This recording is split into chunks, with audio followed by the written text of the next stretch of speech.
Guys, I'm back. The damn tripod fell off the damn thing again, which I don't know why it does that. It just does it for the hell of it. Everybody tap it, the tripod came off, and I don't know why. I mean, yeah, it's a cheap tripod. I'm more world camera than anything else, so I'm gonna put you guys down in a minute. But let's start now cooking. So before I start cooking, if I was interrupted, we're gonna start cooking now. But first, we're pulling out the chicken first. First, pull out your basic chicken, whatever you want to use. Pull out your basic chicken. Now, this bag says something else. This is something else too, so I'm going to do what this says. It says chicken. So, turn to the tab. Okay. As that gets ready to go, we're going to do the chicken. Now, if you like me, you like their food, you cook your fries last because you want them nice and crispy. Now, so yeah. And I'm going to leave you guys here the whole entire time it cooks. I should be using a better tripod, but screw the better tripod because I don't have one. I do, I'm just too lazy to use it. I have a baking pan here for what reason? I have no reason why this baking pan is here. And yes, I know the tripod is cruddy. I know that we're looking at a deep fryer and that's it. Now, I do have baking soda off camera somewhere. I know I have baking soda in this house somewhere. If I don't know where it is, I'm not going to start cooking. I'm not going to let it warm up. Now, you wait for your grease to get warmed up.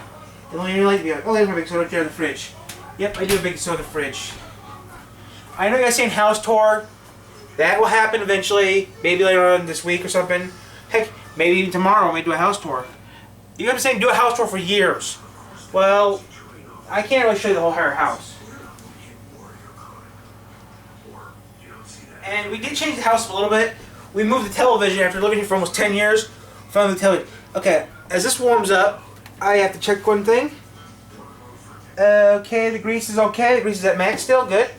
I'm going to open this bag up and see what chicken we got in here. And get the chicken ready to go in. Now, I do have two different bags. I like to use the different fry baskets, but I'm not that kind of. I'm not in the mood right now to do that. Too much work.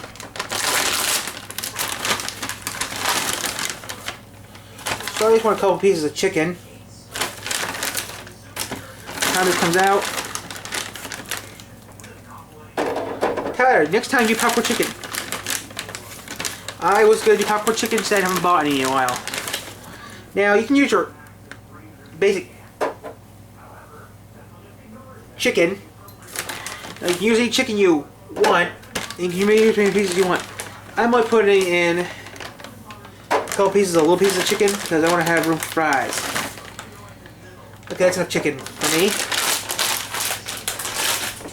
Now you put this back in the fridge. Now I got fries in here, I think. Look at the fries. Are they open? No, they're not. Oh, wow. The fries in here haven't even opened up yet. But that's good. Tomorrow I'm going to have the same thing tomorrow.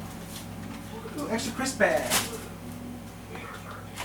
Now I can use two separate baskets. Which, if I did that, I don't think I can though, because I don't have, oh, maybe I could. Maybe I will do that real quick.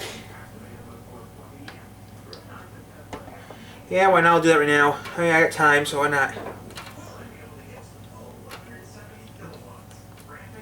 Yeah, I'm going to do that real quick.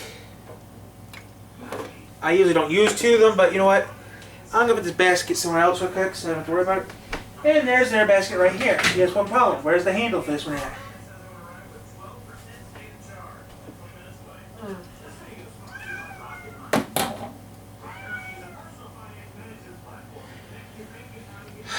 Shit. You need to shut up early. Shushy. Shushy. Actually, you know what, guys? I should have thought of it. I don't know the purpose of this tripod is, so we're not going to do what I thought we were going to do. Now I have all the pieces of this around here, so I was going to put their handle at, and I should have thought that before I did this. Well, if I can't find it, we're not going to do it. Yeah, we're not going to do it, guys. We're just going to go old-fashioned way. We're going to use this big basket instead. Yeah, guys, I changed my mind. We're going to use the big basket. 'Cause I can't find the other handle for this, so I'm just gonna use this one. So yeah, we're just gonna use this one. I would add more I might have to add a little more Crisco than I thought. I might have to add a little more Crisco to this. So we'll do that right now. If I knew where the Crisco was, I'd do it myself right now. Oh, this one, not this brand.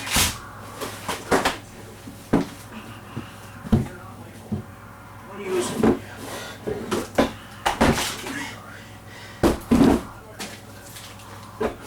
Maybe tomorrow I'll do it. Maybe I'll do it tomorrow too. There's one thing at Crisco. Crisco doesn't go bad, and tomorrow we might do something stupid.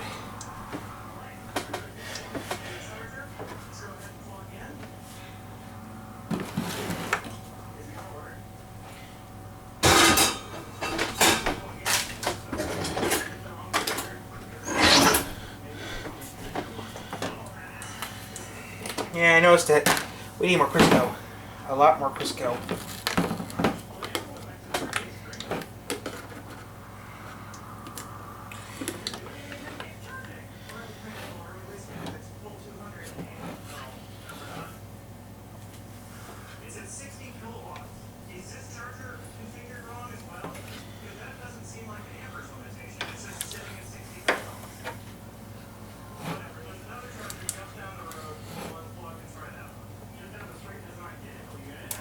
Ew. There we go. 3 things of Crisco should be enough. 3 scoops of Crisco should be enough. 3 scoops of Crisco should be enough.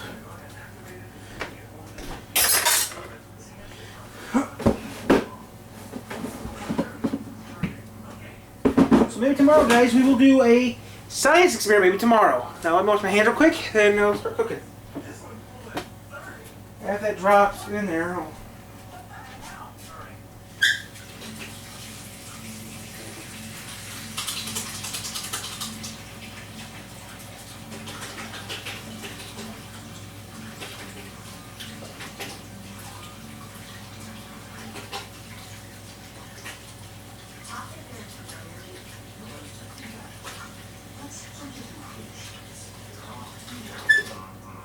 what chicken? Now, I'm glad I don't. Oh my! What's going to get the money? I had the money to go everywhere. If I had the money to go if I had the money to go traveling, I'd go to Waukeeta, Oklahoma. I'd go to Waukeeta. I'd go to Waukeeta, Oklahoma first. That's the other place I'd go. First place I'd go to is Waukeeta, Oklahoma. Right from there, I go to Waukeeta. First go to Winfield, then maybe Waukeeta.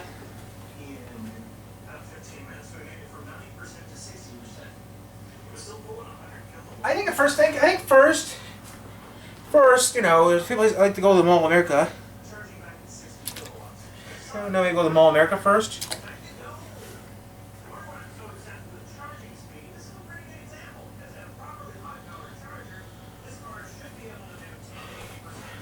Okay, this is now at max. It's about at max. Just let it charge up, full power, that's it.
I wish I could actually go live right now, but I cannot because of one particular reason. We're blocked on YouTube. But to this day, guys, I don't care. I'm gonna have to be careful what I say now on YouTube. I hope I still keep the channel, because if I lose the channel, people are gonna be very, very pissed at YouTube and very, very pissed at me. But then I'll have to start a new channel up again, and you know.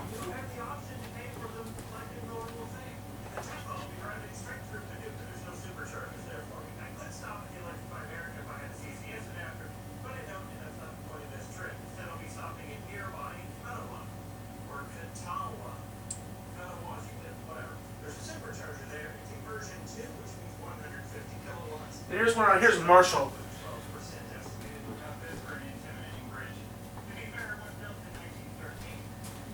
Oh, the Blackwater Bridge. The Blackwater Bridge. That narrows it down where it's at.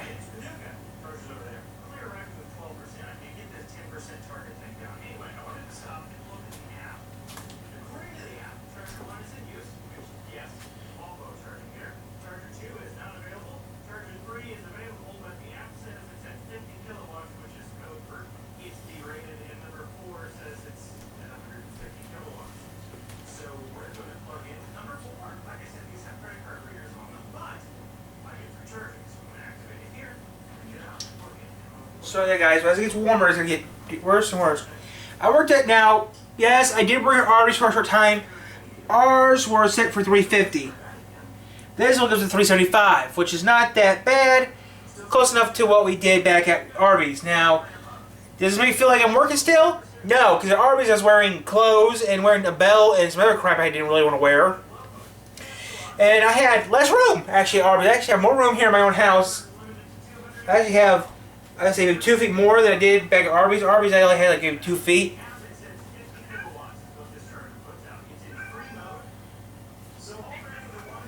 Stop.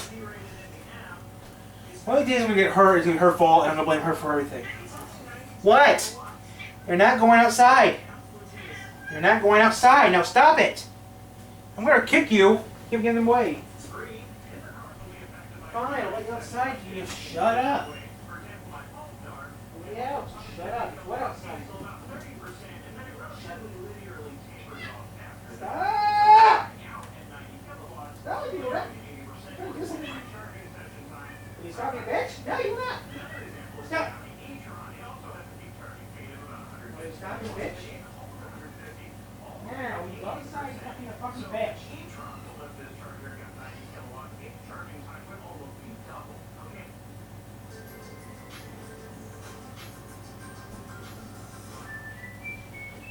Kick her twice.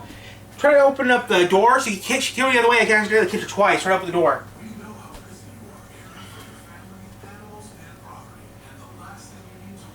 It's her fault.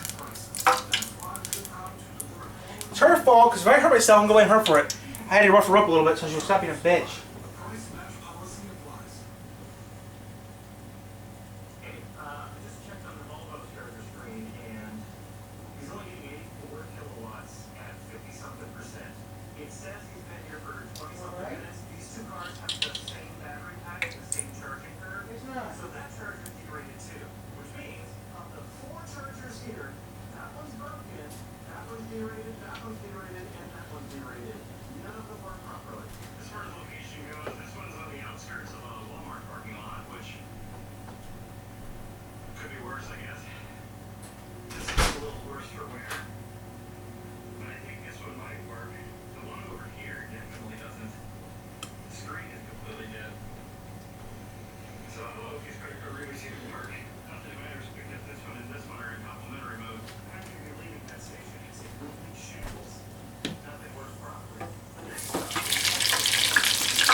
Well, the fries are gonna be worse. So we'll set the timer for let's say 5 minutes.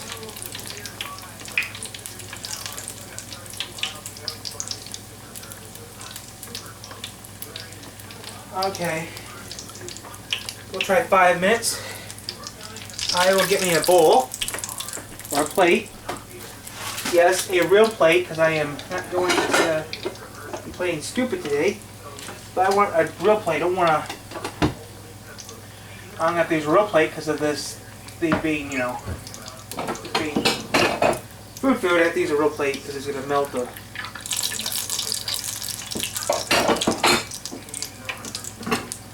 Yes, we're gonna have gas. Yes, tomorrow is gonna be better tomorrow, but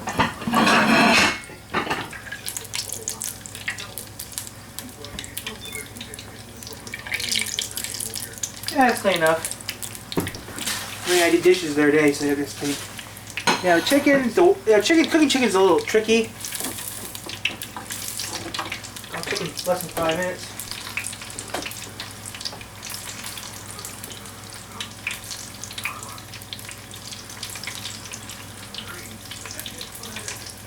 After in here, I'm going to open the fries in a little bit. Now the when you cook fries or the chicken, it's a little dangerous. Simple as that. Yeah, first I worked at Arby. Had worked at fast food before. Yeah, I know what the limit is. I think my timer might be broken. I like my food to be a little crispy.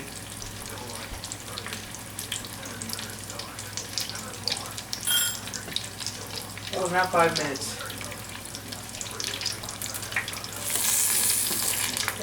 I'll take 2 more minutes.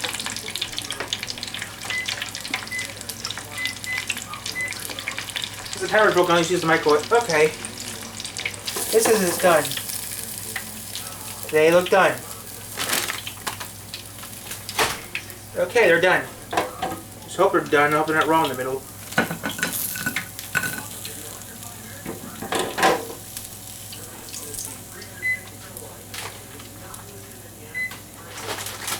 So, now this part right here is going to suck.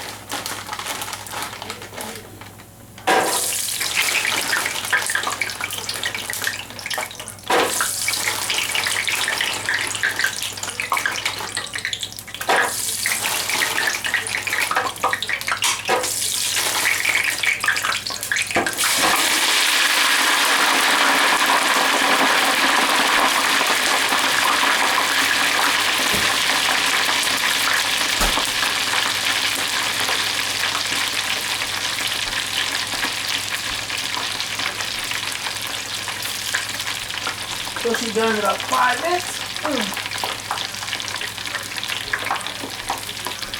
Everything's done. I'll plate it, turn everything off, and we go. Who knows?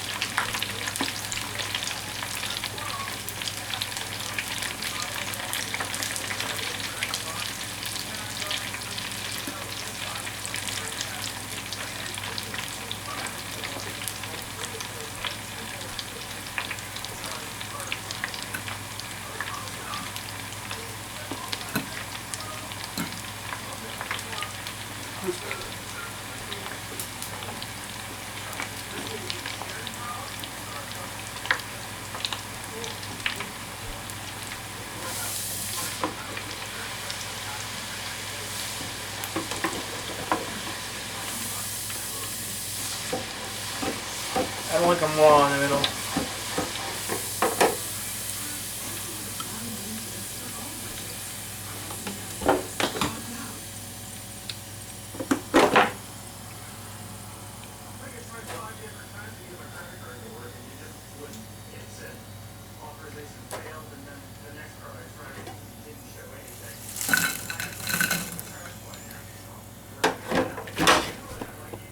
That is not what you want to hear happen. Okay, since I'm done using this, I'm going to make sure it's unplugged. All 3 places are unplugged. Okay, power's off.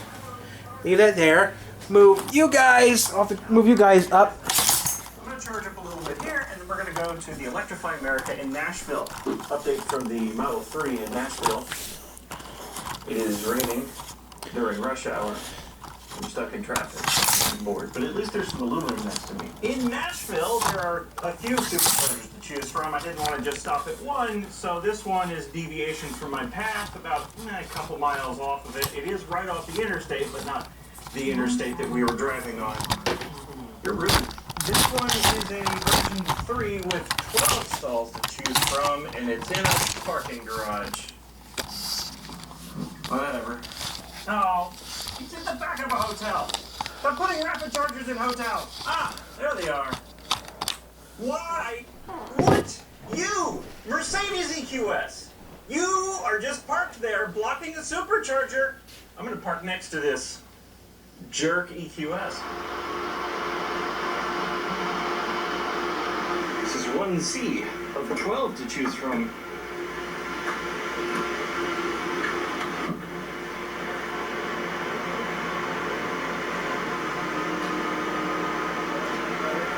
Charging, guess what? 170 kilowatts. We're now leaving the EVgo. I needed to charge there for like 2 minutes to get to the Electrify America, which is only 11 miles away, but it's going to take me 30 minutes to get there because I arrived during rush hour in Nashville. So, yay. Nashville seems a little tragically underserved in terms of EV chargers, because this one's out here in the middle of nowhere and kind of full. So, and the station is there in the corner of the parking lot. Well, they really shoved it out of view, didn't they? Oh no, it looks full. Okay, there are 8 stalls back there. It does not look completely full, so let's see what the app says. Full. Okay. All chargers in use. It says that 8, 2, and 3 are all broken. So if those worked, there would be three chargers available. You know what? While we're waiting, let's go look at the Tesla Supercharger, which is on the other side of the parking lot. Well, the first thing I see is that those Tesla chargers are empty. And there's far more than 8 there. How many are there? Like 20 of them? Good God, it just keeps going. I have an exciting development. We've encountered the first supercharger of the trip with an out-of-order stall. Number 2C doesn't work. Good thing I have 23 other stalls to choose from. Again, if these 3 broken chargers worked, this station wouldn't be full. Should I be this weirdo over here in the corner? Should I pull through one of these spots? Shit. Maybe one over here. So many options. It's almost like Tesla anticipated the demand that they would have. We have an update. I was just researching whether or not I could make it to the other Electrify America, and the lady in the Bolt is unplugging right now. Will I get there first, or will it be the ID4? We shall see. It's a race. Let's do one of these. Nope. Nope, these are where the introverts park. Let's go. There's just too many options, frankly. I'm spoiled for choice. Okay, they're not going for it. I'm going for it. That one over there is completely off. I plugged in. It's in complimentary session mode. Let's just wait for it to start charging. Guess what? We're only getting 83 kilowatts. I don't know what the limit is on this one because it's not stuck at 200 amps. It's at 209. So, well, I can't try a different charger. They're all being used. Thank you, Electrify America. I should be getting 150 kilowatts, but instead I'm going to be stuck here twice as long. And 3 of the chargers don't work. Look at that. 170 kilowatts. So tomorrow I'm going to It's almost like Tesla superchargers are reliable. All right, I have 45%, which is enough to make it to the next stop. So let's go. This There's no more ketchup. sucks. The next stop is also in Electrify America, so let's see what sort of grab bag we get there. To thank the Electrify America across the parking lot, I waited for like 15 minutes to finally get a stall, and it was derated. And there's only 8 of them compared to 24. I'm going to eat my dinner, my lunch. Next year, when my Polestar and all the other next cars can use this side of the parking lot, it will be a good time. Just having a look here, and the superchargers become a lot more frequent after this point. Between here and Chattanooga, there was 1 Electrify America, but there's 4 superchargers. Smyrna, Manchester, Ooh, Smyrna's lovely. towns, and then like 3 in Chattanooga. The money I'd go to. I got a lot of stops to go. While I'm I'll go stuck to here Simon in evening rush hour Nashville traffic, let's recap. I've been to 3 Electrify America stations. I've charged on 5 of their chargers, and of those 5, I've had 1 Museum in North Carolina. full power charging session. 1. Instead, I'd go to the Science Museum in Cincinnati. It's always been like this. Early last year, I went on a road trip from Chicago to Orlando with Alex from Technology Connections and his Ioniq 5, and that trip went so well it was boring. We only encountered 1 derated charger on that entire trip. And I've taken many similarly trouble-free road trips in my Polestar. By the way, we're stuck in Nashville traffic again. By the way, this is my first ever Tesla road trip. Never done this before, and already I trust the superchargers completely. Smyrna, Tennessee, or Smyrna, however you say it. This one was a mile off the interstate, which is annoying, but it's at a gas station with a Dunkin', so that makes up for everything. Version 3, 12 stalls, only 2 cars charging here. This is getting boring. Gee, I wonder if we'll get full power It's already charging. Hey, would you look at that? 170 kilowatts. Gee, I'm surprised. I don't think I'm going to find a D-rated session on this entire trip in this Tesla. All right, I've made it to Manchester, Tennessee, and this has got to be the worst location yet. First of all, it's almost 2 miles off the interstate, and it's behind a Dollar General. Terrible location. I think they must have sneezed at a map to pick this one. All right, let's look at the app. 2 of 4 available. Only 1 car charging over there, so yeah, number 1 is unavailable. It says 2, 3, and 4 are 350 kilowatts. That is not correct. Now, I knew beforehand that the app is not reliable and it doesn't always display correct information, but that's a new one. It says one of these is a 350 kilowatt, when in reality it's a 150 kilowatt. But anyway, 3 and 4, it says are available and at full power, so let's plug in. All right, let's pull up to number 4, which is actually a 350 kilowatt. So I think I'll eat, guys, and maybe we'll do some bookwork. I'm not sure yet. It's charging to 100%, and I'm happy to report that. I'd be optimistic it hasn't even started yet.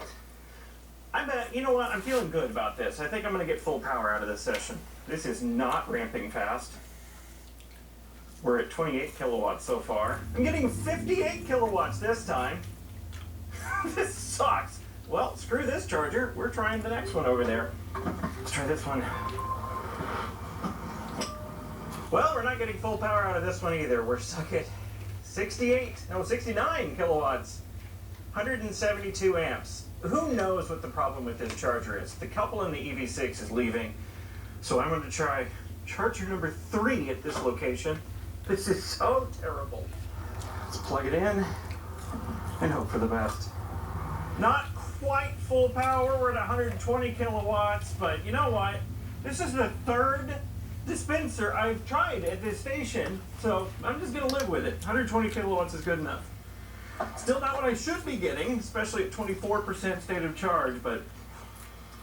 And we are out of here. I charged up only to 50% because that's all I need to make it to my next and final destination of the trip, the Electrify America in Chattanooga, Tennessee. In Manchester, Tennessee, the Tesla supercharger is not behind a Dollar General. It's behind a Dunkin' Donuts.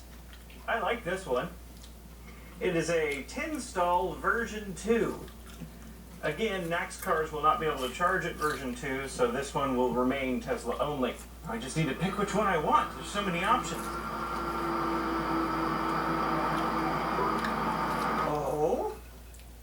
Oh, we're not getting full speed this time. We're getting 136 kilowatts. I'm going to unplug and see if a different one will get a different result. Yep, looks like 132 is all this station wants to give me. I'm at a different stall number, which means a different charger cabinet, so I guess we're just getting 132 kilowatts out of this one. Guys, I found my first D-rated Tesla supercharger. This is monumental. From this point on, the superchargers became frequent and uneventful. Monteagle, Tennessee. This is a 12-stall supercharger, version 3.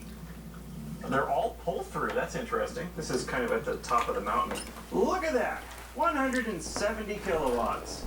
Kimball, Tennessee, 12-stall, version 3 supercharger, kind of on the edge of a parking lot next to a Cracker Barrel and a Taco Bell. 170 kilowatts. Last stop in the Tesla. I just picked a random supercharger in Chattanooga. Oh, no one's going to be for tonight. No, we don't care. 12 stalls, and it's at a mall. Okay, it's 2005. 2 kilowatts off. Nope, never mind. That's in a mall? That's not bad. We arrived at our destination, one of the Electrify America stations in Chattanooga, Tennessee. This one is beautiful. There are 6 chargers. All of them are brand new. All of them have solar canopies, and all of them are 350 kilowatts. Yeah, this isn't quite the slam dunk I thought it was going to be. If you're not familiar, and this is an oversimplification, Electrify America was founded by Volkswagen essentially as a punishment for their Dieselgate scandal. It is an independent company, but Volkswagen provides a large amount of their funding. That perfect Electrify America is at the Volkswagen factory in Chattanooga, Tennessee, where they built, among other things, the ID4. The idea was to end the trip at this beautiful, perfect Electrify America, get a perfect charging session right away, and say, of course I get full power here. Of course this Electrify America works perfectly. But that's not what happened. Oh dear! This is embarrassing. I thought for sure we would get a full power charge session here, but look at this. We're getting 107 kilowatts net at the Volkswagen factory.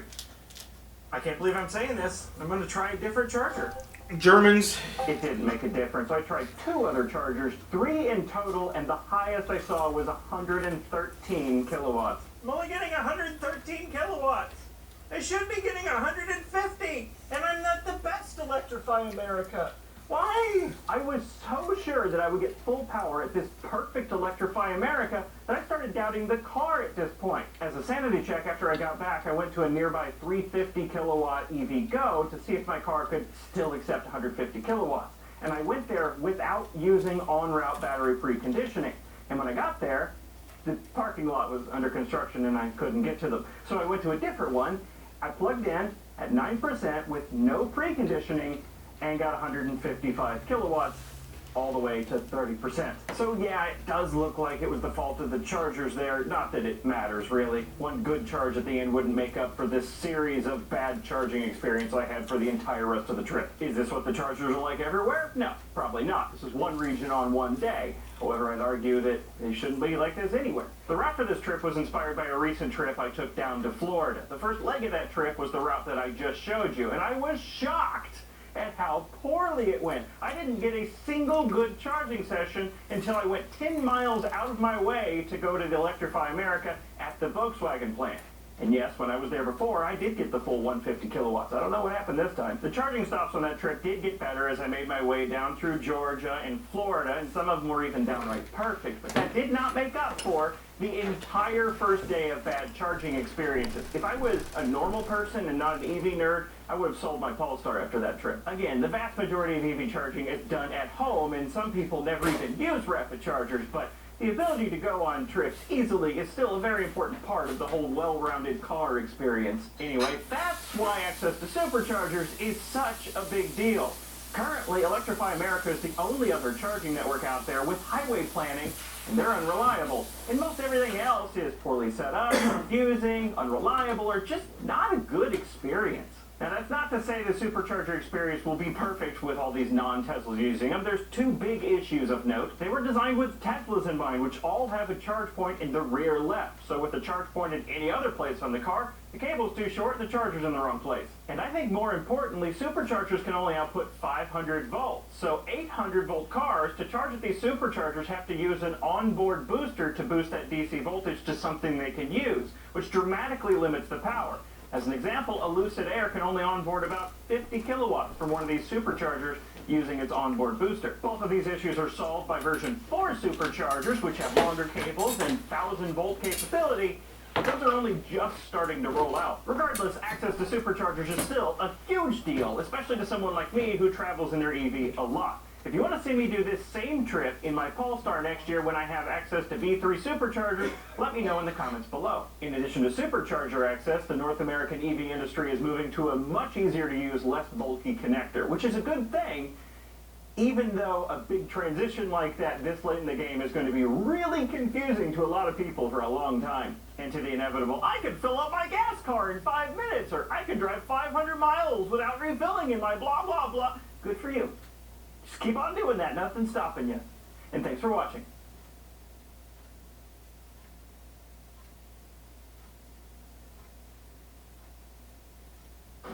Clickbait. Filter. Sponsored. Unbelievable. Oh, actually our best iPhone 15 Pro deal is guaranteed.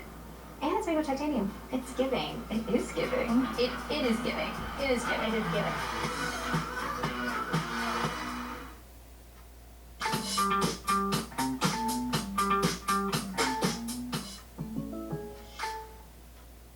I'm Jake O'Neill, creator of Animagraphs, and this is how a steam locomotive works. I've chosen the Union Pacific Big Boy as my source inspiration. However, I've also made many period-correct generalizations for the sake of teaching. Big Boy came to be in late 1941, at the latter end of the steam era, as one of the largest and most powerful steam locomotives ever produced. 25 Big Boys were put to work between 1941 and 1944. To give you an idea of its size, here's an Old West style locomotive from the mid-1800s, placed side by side. Despite the many advancements in technology from earlier steam engines to our model, they share the basics for generating steam power. The engine and tender combined weigh about 604 tons. You'd need something like 4 modern engines to pull a 5-mile train like Big Boy could do alone. Top speed is around 70 miles per hour on level track. Coal, wood, or even oil in later years is used as a source of heat. Yeah, the water took a To boil water. Took a swimming pool to fill it up. The volume of water expands as it turns into steam, creating pressure that can be used to do work. In this case, steam pushes pistons back and forth. Hey guys, we're To just rotate crazy in the about 5 wheels. minutes. Releasing its pressure and temperature in the process. The used up steam is exhausted from the train.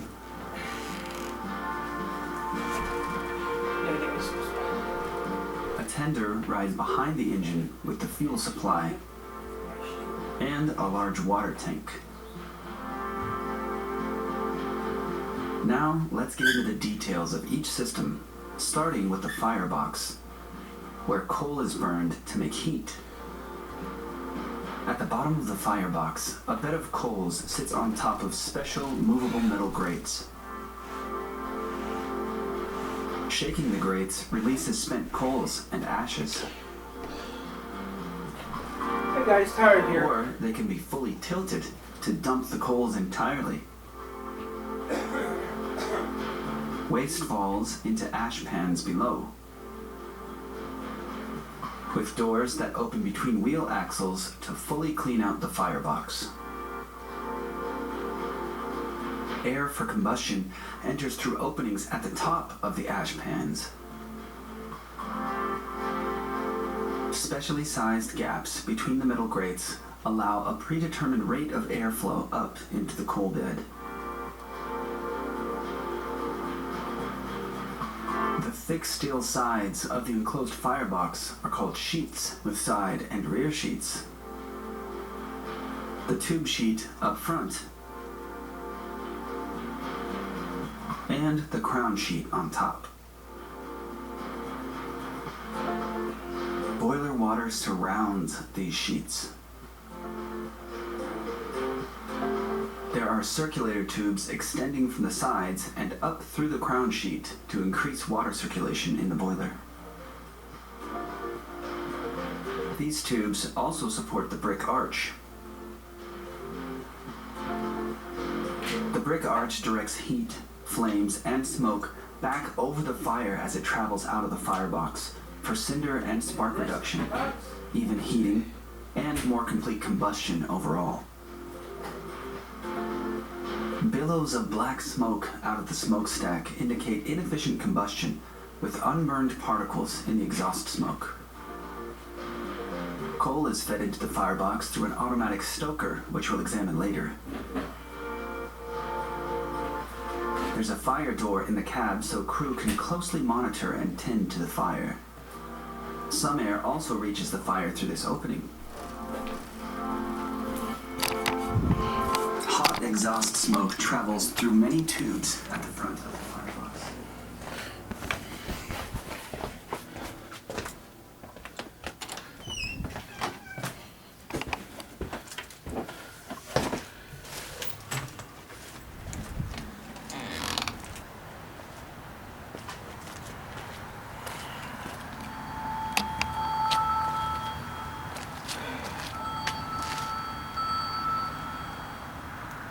Hello? This is